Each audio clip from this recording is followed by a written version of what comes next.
Hello, everybody. My name is Carvajal. I am a experienced Battle Brothers player with too many hours under my belt, and I am joined by Deductor today. Thank you for that introduction. My name is Deductor, and I am also a Battle Brothers expert with a YouTube channel, just like Carvajal. And we both make a lot of content for Battle Brothers, showcasing advanced play. But we both also like to watch other Battle Brothers content as well. And we've noticed that there are things that other players are sometimes struggling with, and that's why they're having a hard time in battles. They're having a hard time making progression in the game.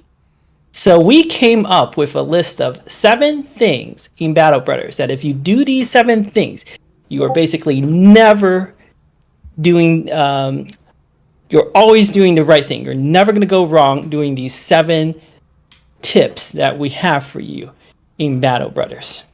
Mm-hmm. So, do we want to just dive right into the first one? Yeah, sure. The first one is that you should almost always, in almost every single circumstance, not attack fleeing enemies when there are better targets that you can attack. If you can move a couple of tiles, like 2 tiles, and swing against a guy who is still in the fight, that is almost certainly better than hitting the guy who is fleeing, because he will just die to opportunity attacks anyway.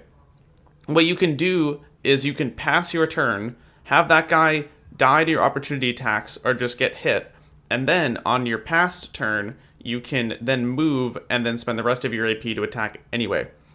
The only real time you don't want to do this is if you can get a kill and proc a morale check, but that is chancy and it might just be better to attack the surviving enemy anyway. Right. This is something that I see a lot of players doing. They attack an enemy that's already fleeing. Um, and the reason why that is almost always wrong, and in fact, you can say like there are so few exceptions to this that even if it's a mistake, like even if you make the 1 out of like 100 or 1 out of 1,000 mistake where it's actually better to kill the fleeing enemy, it's fine. Like it's like when I used to play poker, right? There are certain things that you should just never do. And or maybe it's only right in 1 out of 100 cases. But the thing is, my coach told me, don't worry about that. Like it's 1 out of 100. Like if you do the important things right 99% of the time, you'll be fine. And this is a similar example. So the reason why it's so bad to do this is when an enemy is breaking, as long as you have a character who exerts melee zone of control on that enemy, it is not possible for the enemy to rally, with the exception of Orc Warlords and Noble Army Bannermen and the Goblin Overseers. Uh, Unless there's an enemy that can rally the fleeing enemy, it is done. It cannot rally by itself, and it doesn't do anything except try to run. And when it tries to run, you can get free opportunity attacks that do not cost fatigue and do not cost action points. So you're getting extra action points.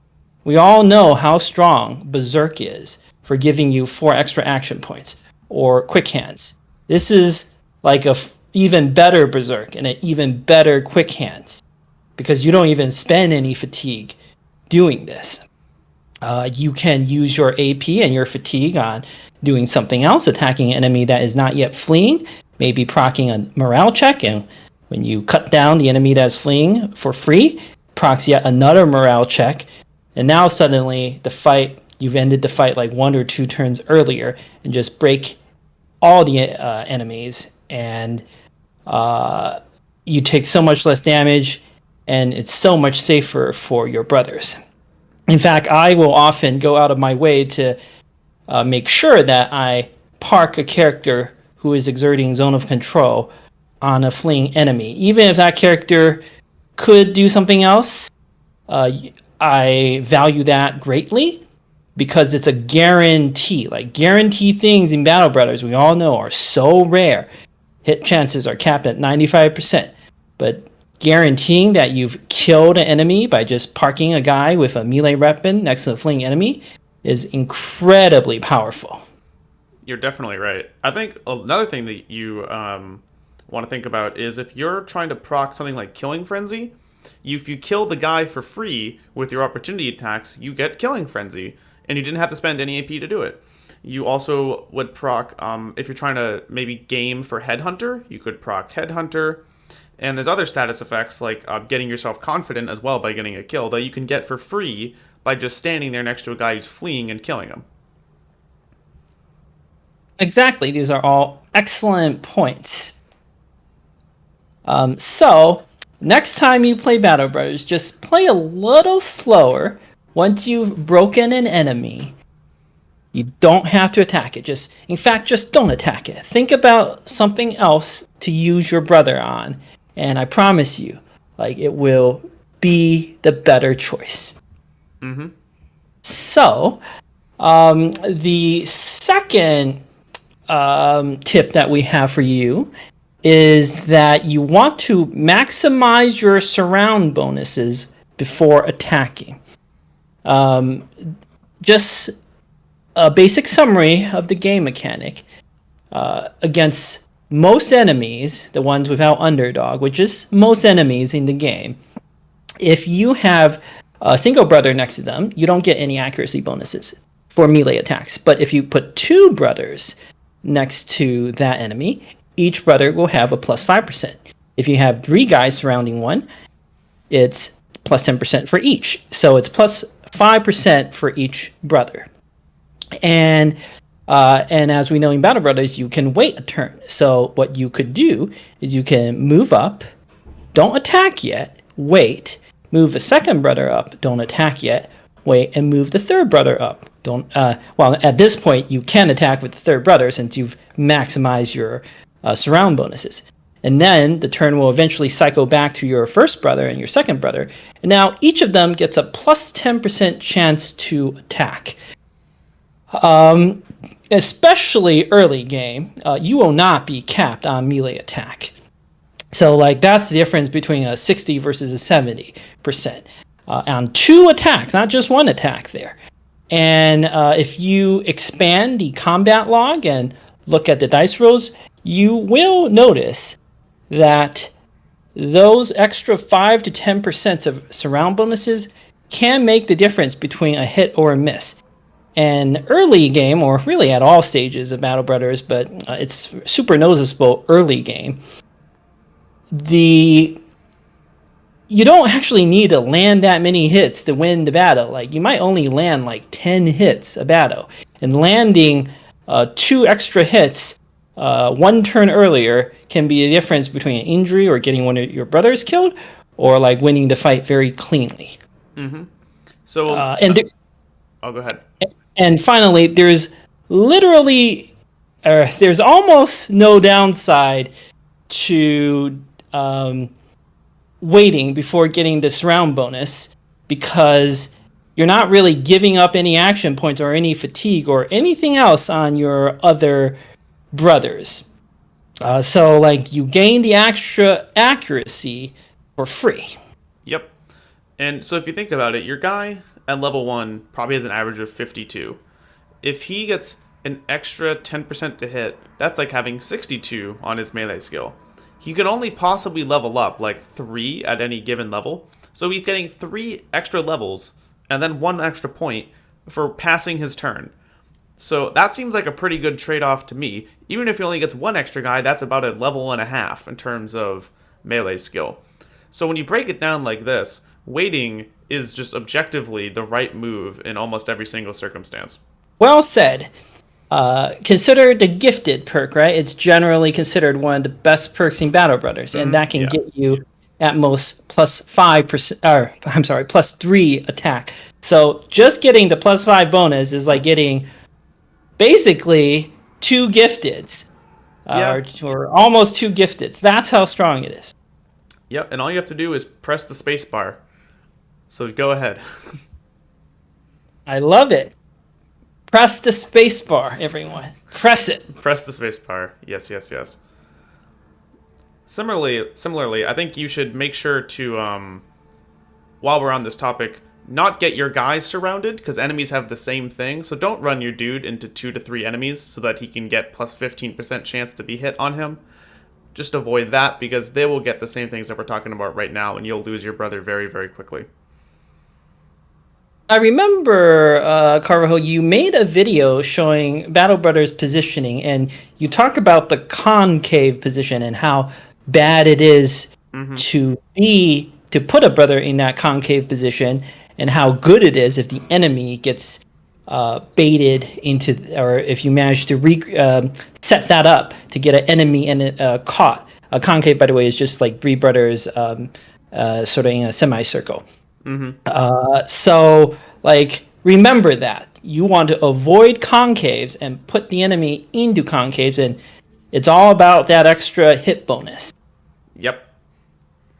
So, our third point is do not take Battleforged on your first brothers who are only going to have Raider armor, which is like, 140 helms, 110 body, because Battleforged will do absolutely nothing for them. That 110 armor probably gone in about 2 to 3 hits from most enemy weapons. So once you run out of your armor, Battleforged does nothing because you have no HP multipliers. Instead, you should take Nimble on these dudes. There's a lot of old guides out there in the game before I played where Nimble was super weak.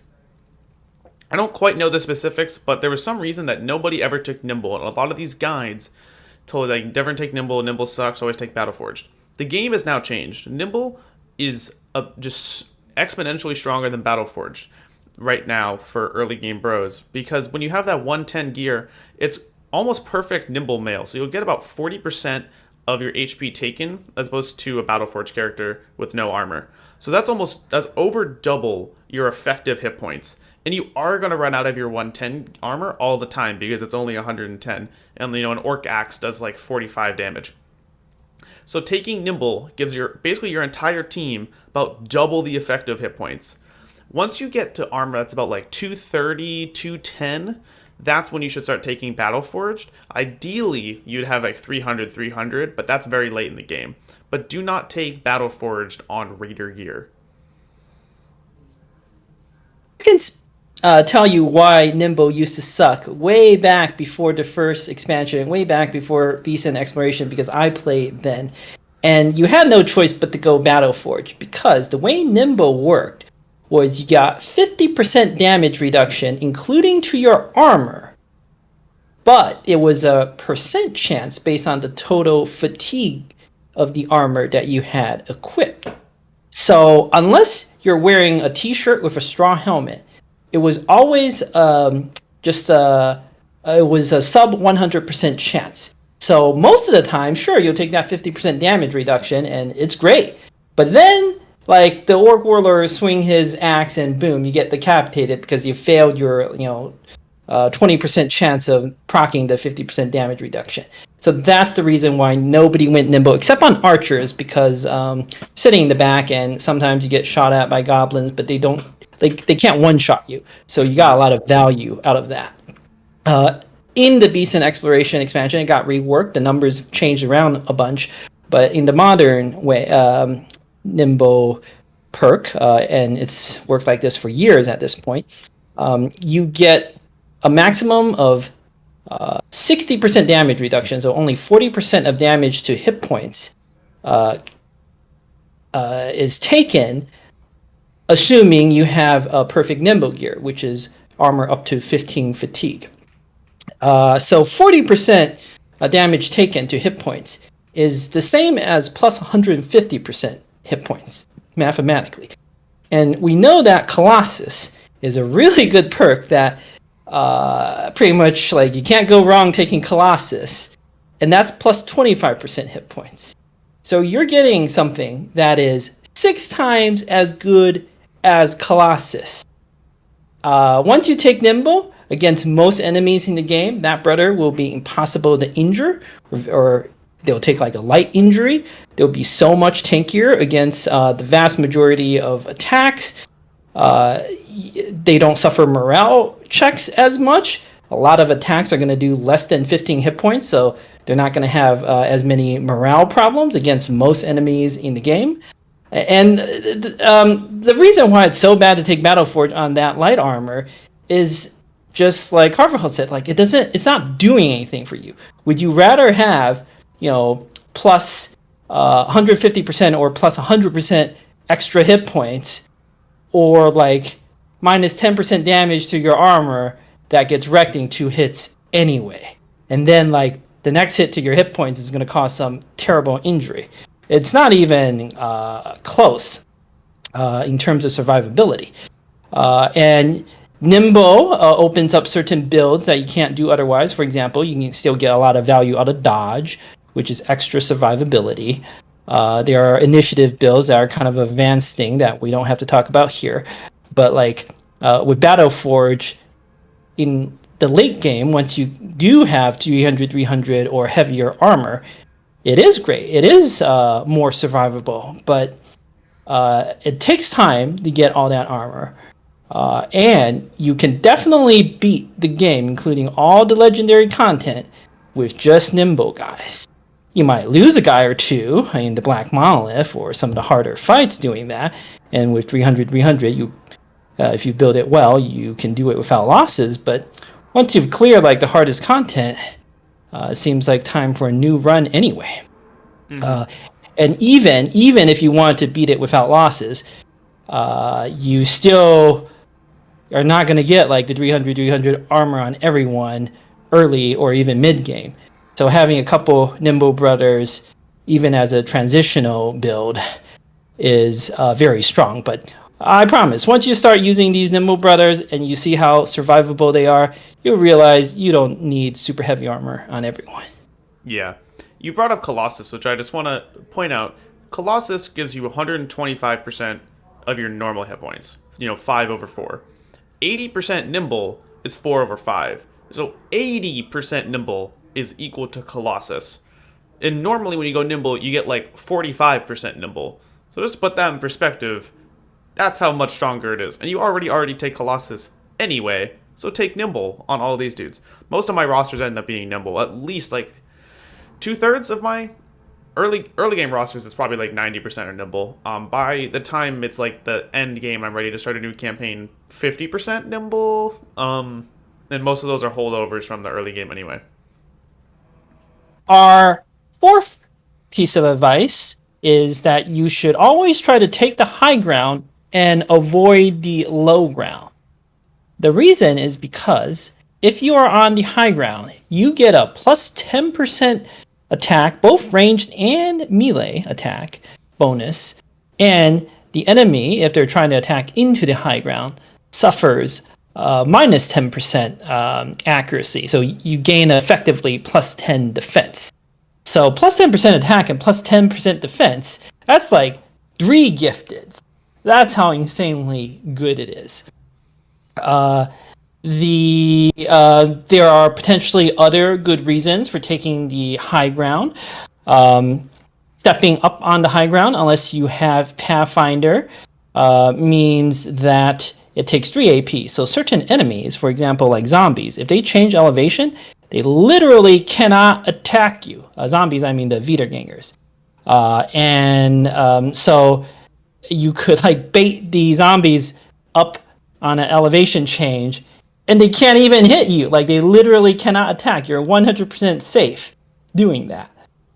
There are ways to manipulate the AI if you take the high ground. The AI knows that it doesn't want to fight at a disadvantage, and sometimes they will try to do these weird long flanking maneuvers and waste their turns. And if you have archers on the high ground during all this time, like even if you don't get the plus 10% like melee attack and defense bonus, you get extra range accuracy and can pummel them with arrows and throwing weapons and weaken them before you engage. So using terrain like that makes such a massive force multiplier difference that you should always take a look around the battlefield, try to see if there's any good elevation that you can take first, and set up your company there. where possible and force the AI to fight at a disadvantage. Yeah, and similarly, you never want to walk into low ground below an enemy because you're basically stuck there. Because they have that higher chance to hit you, the odds that you can walk away from an opportunity attack are much lower. Unless you're a tank character with shield wall and like 80 melee defense, you're kind of stuck there attacking into a guy on high ground, and the AI knows this. And so if they have a dude with a shield, he will just shield wall spam. You have maybe 30s to hit him. He's effectively going to live until your guy dies. So you don't want to get yourself stuck on the low ground and the enemy because the enemy AI is smart enough to take advantage of that. So you really want to think not only to get yourself an advantage, but not give the enemy the advantage over you. The only exception to this is Orc Warriors, because they have the push ability. I guess Unholds as well. Because they can push you and take the tile you're on, if you are on high ground, they will push themselves onto the high ground and put you on the low ground. So for Orc Warriors, you want to avoid elevation entirely because they will get themselves the advantage over you. But for every other enemy in the game, besides maybe Unholds, this applies. So when you're starting out, then basically take this as gospel. Yes, excellent point. Even if you can't take the high ground, at the very least, you need to avoid getting that disadvantage applied to you. So don't take the low ground against an enemy with the high ground. Don't walk into them and give them that bonus. Because sometimes there's no high ground for you to take. Fair enough. But don't let the AI get that advantage on you.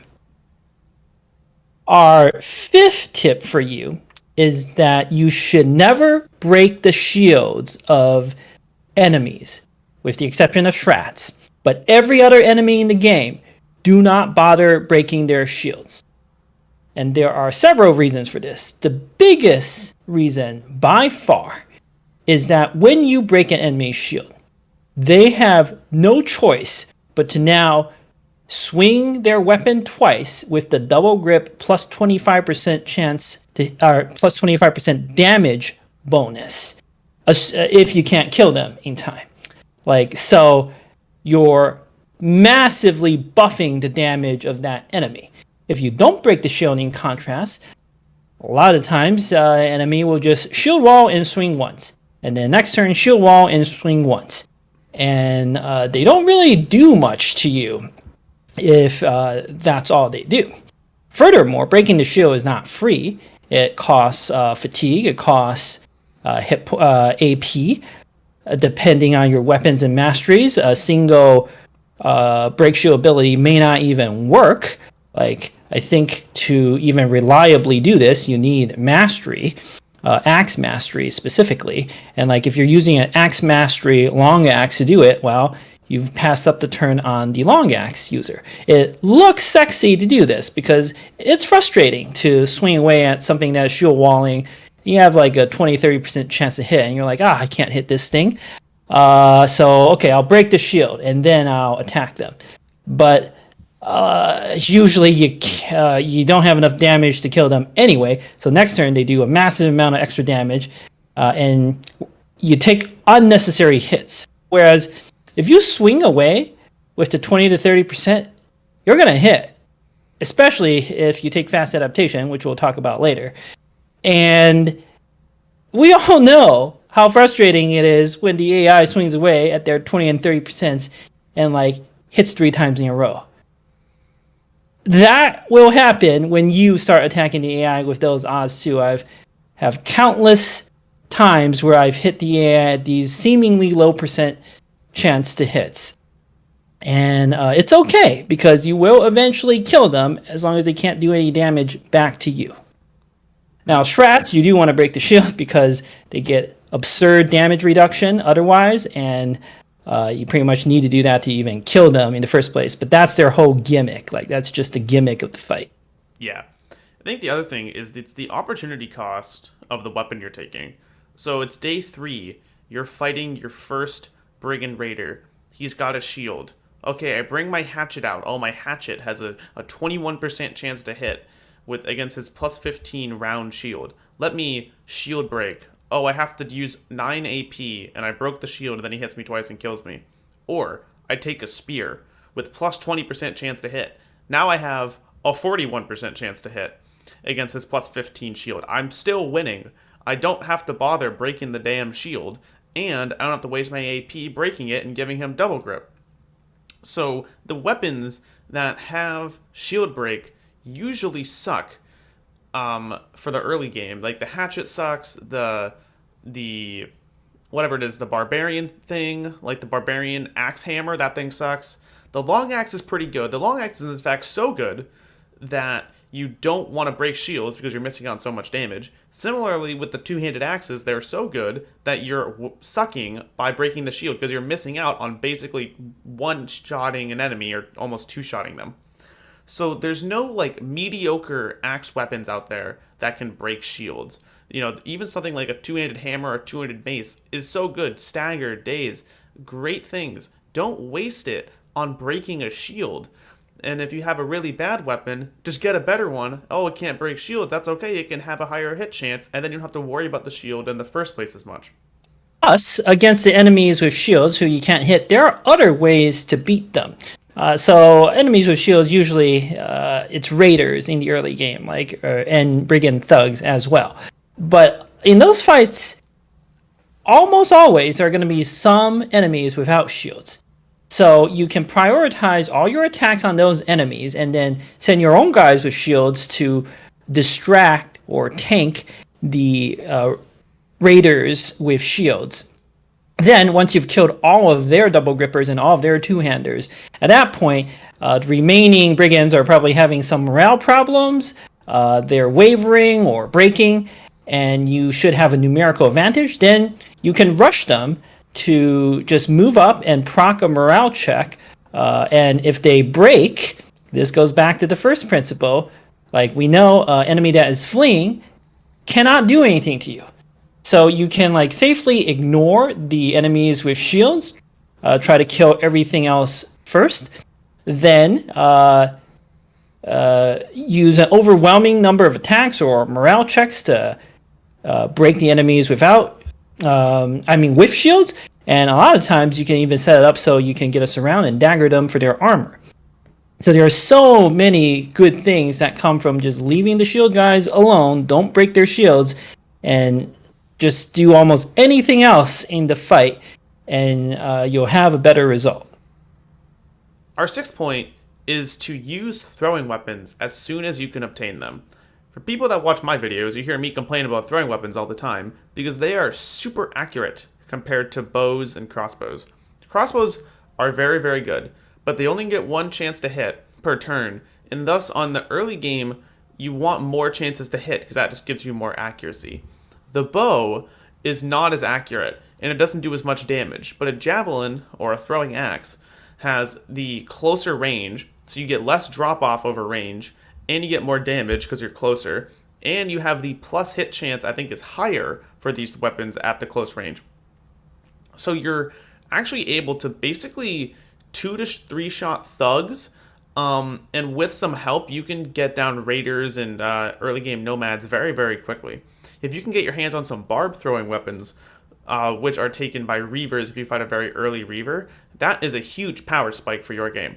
You get the 2 attacks with those, and you can do significant damage to almost every single enemy in the game that you're going to fight at the early levels.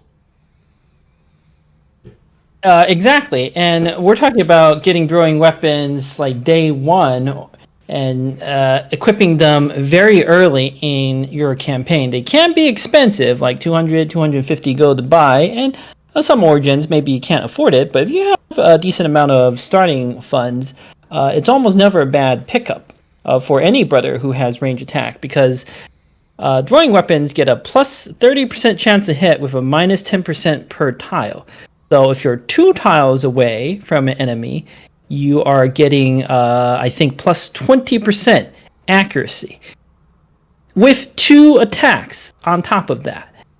So even your character with 50 range attack, or let's say 40 range attack, something really, truly not great, you can get a 60% chance to hit with those throwing weapons. So getting the extra bonuses to hit early on makes them very, very powerful relative to bows and crossbows. I have to thank Some Weird Sins for the person who really convinced me that early throwing weapons are extremely strong. You just need to land like one or two or three hits on those early game 7 thug fights or the fights against like 4 raiders and 3 thugs, and being able to get those early kills makes a big difference in those battles. Yep. And of course, throwing weapons actually scale super good. They're like the best range damage spec once you get throwing mastery and duelist. So like you can't go wrong using throwing weapons the entire game. Yeah, there's the only 2 tiers of throwing weapons are the human ones and the barbarian ones. We're discounting greenskin weapons because they are just bad. But you start out with basically second tier weapons with for 200 gold, whereas you're starting out with the really crappy spears, the crappy short swords, and those scale a lot longer. Whereas you're starting out with the great weapons on day one if you can get a bundle of javelins. And finally, I think personally one of the most important things is perks on your brothers, because the tactics get you in the fight, but I think sometimes you have to rely on stats as well. And the best perks in the early game are going to be things that give you huge stat bonuses. So fast adaptation is plus 10% on every miss. You're going to be missing all the time, as we've discussed. And as we also discussed, 10% to hit is a little bit better than 3 gifteds. We've talked big about nimble and HP and effective HP. So Colossus gives you so much more HP, especially on dudes that go from like 70 to 90, roughly. That gives them basically an extra hit. And if they make it to nimble with that extra HP, then they're going to be balling out. Dodge gives you roughly like 10 to 15 melee defense at the beginning, because you're not wearing that very heavy armor. And as a level 2 perk, this gives you huge survivability increases. Additionally, it gives you range defense for free. If you're only taking it for melee defense, and then you get 15 range defense for free with the same perk, how great is that? We already know that there's not much counterplay against early game marksmen or early game nomad archers, because they just shoot enough at you and eventually they'll hit you. But this lowers your odds of dying by a pretty significant degree. Finally is gifted, the melee attack or the range attack, the melee defense, the stam, the resolve, the HP, all stats you need, especially for brothers that aren't going to make it to level 11. You don't really care about missing out on the perk point, because you're just getting the stats that you need right now, which is called a tempo perk. You take it now for the power spike and it hurts you later. But for some brothers, there's not going to be a later, so you just get the power spike right now. That's what all 4 of these perks are. Right. In the very early game, your brothers suck. Like, let's be real, right? Like, you're going to hire that rat catcher with 46 hit points, 50 attack, and 2 melee defense. And most of your recruits are going to look like that. So, and the problem with those brothers is they just don't have the stats to do anything. So in the very early game, you want perks that massively increase their stats so that they can actually hit, or they can actually survive a hit or two. And the perks that give you by far the most stats for their impact are fast adaptation, Colossus, dodge, and gifted. Like, you'll notice the difference when you take fast adaptation. And I actually like to take it on Trash Brothers. I like to take it on that 46.50 attack rat catcher, because my opinion is they're not going to be good at tanking anyway. You might as well give them fast adaptation. They just need to hit once or twice more a battle. Then that's the difference. You only need to land 10 hits in the early game. And taking perks to let you land 2 extra hits 1 turn earlier is going to be the difference between losing a brother or taking an injury versus winning the fight very cleanly. Colossus is super good because it's not just the plus 25% hit points. It's the fact that you are less likely to take an injury. There's a threshold of a minimum amount of hit point damage you have to take before you suffer an injury. And we all know injuries are super annoying early game. They take medicine to treat. Your brother, depending on injury, may not be able to do much, and reducing that risk is huge. Dodge, like Carvajal said, is on average plus 10 to 15 melee defense and range defense at the beginning of a fight. The value does go down as the fight goes on, but the most dangerous part of the fight is at the very beginning.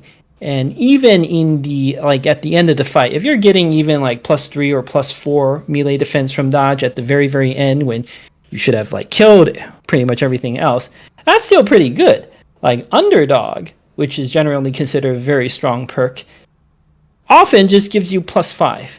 Like it's at the beginning like double or triple the value of a standard underdog, and at the end it's kind of comparable, and you get it at level 3. Plus the range defense bonus. So if you just take one fewer crossbow marksman shot in a fight because of dodge, like if it's just one fewer, it's worth it, because that would have been an injury. So just think of it that way. And then gifted, of course, is just pure stats. Like that's literally all the perk does. Shores up your stats unconditionally. So it's very strong. Yeah, I feel like I went through a phase where I stopped using gifted because I wanted to get more perks, because I knew they're more fancy. But I've been returning back to, man, I just wish I could hit things on my brothers. That just seems better to me. And I've been taking a lot more gifted as of late, and it's on all my early game campaigns, and they have been much more successful because I've just been able to actually succeed in my fights. Yeah, it's not a super fancy perk, but on a lot of brothers, winning will get you to be the fancy later because you're not just taking wipe after wipe after wipe.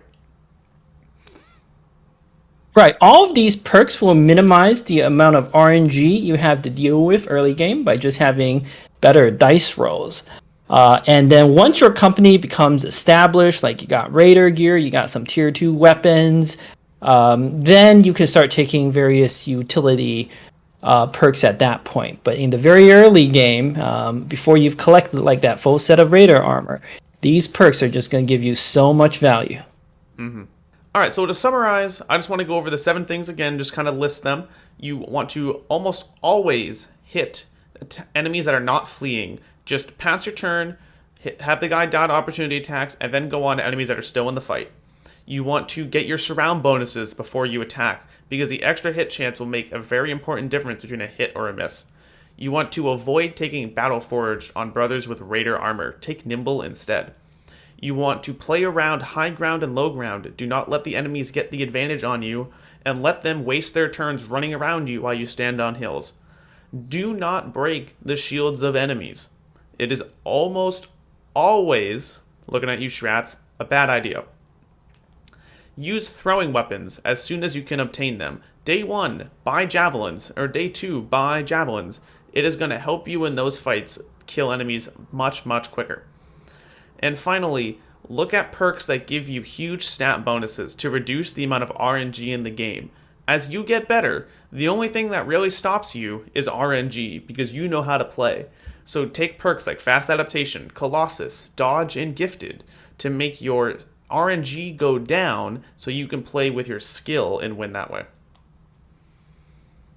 And these are 7 tips that experts with many hundreds of hours in Battle Brothers are all doing. And I think new players sometimes makes these mistakes, and that is why they struggle in the game. Like if you follow these 7 tips, because they're almost always right, you will just find that your game is a lot more consistent and you will be far more successful. There may be the 1% exception here or there to some of these rules, but that 1% is not really worth your mental energy thinking about until you've already mastered the game. Like if you can already do all of these 7 things and you're doing them like every single battle, then it might be worth spending your mental energy on that remaining like exceptions to the rule. But even if you make that 1% mistake, it's not a big deal because you're doing it right 99% of the time.